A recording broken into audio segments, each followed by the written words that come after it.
Welcome Kuntal channel. Hello guys, welcome channel. ইন্ট্রোটা তো তোমরা ফার্স্টে দেখেই নিলে। তো সেদিন ওর পিস্তুত দাদা বৌদির বাড়িতে আমাদের আইবুড়ো ভাতের নেমন্ত্রণ ছিল। তো দোকান থেকে মিষ্টি নিয়ে নিলাম, নিয়ে পাশেই একটা দোকানে খুব সুন্দর ডালপুরি করে, তো ওখানে ডালপুরি খেয়ে বেরিয়ে পড়লাম ফেরিঘাটের উদ্দেশ্যে।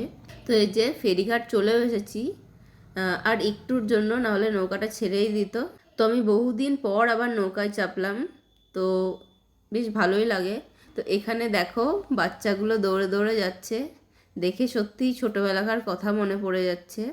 আর এই যে ওখানেও একটা নৌকা পারাপার হচ্ছিল, তো এই যে পার হয়েও গেছি আমরা। এখানে একটা খুব সুন্দর মন্দির ছিল, তাই একটু শেয়ার করলাম তোমাদের সঙ্গে। তো প্রায় চলে এসেছি ওর পিসির বাড়ি। হাই, এই যে কার এটা?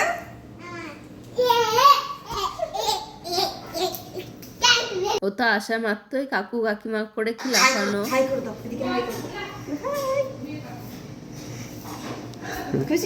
বলো লাইক শেয়ার এন্ড সাবস্ক্রাইব।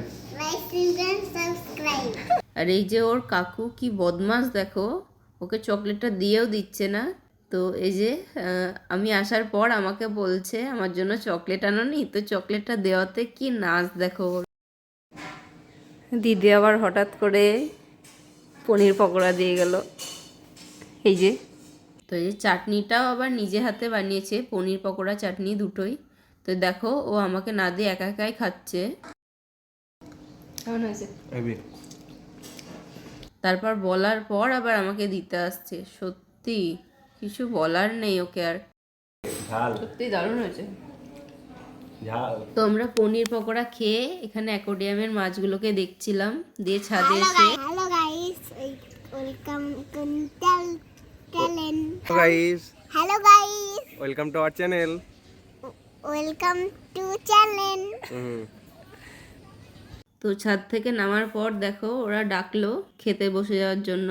বাইরে বেরিয়ে তো দেখি ওরা কত কিছুর আয়োজন করেছে, আমি সত্যিই অবাক হয়ে গেছি এটুকু টাইমের মধ্যে যে এত কিছু রান্না করেছে। সব নিজে হাতে রান্না করেছে দিদি। তো এখানে আইটেমে কি কি ছিল দেখো, শাক, আলু ভাজা, বেগুন ভাজা, পনির পাসিন্দা, সাদা ভাত, লেমন রাইস, ডাল, পনিরের তরকারি, পাবদা মাছ, চিকেন, চাটনি।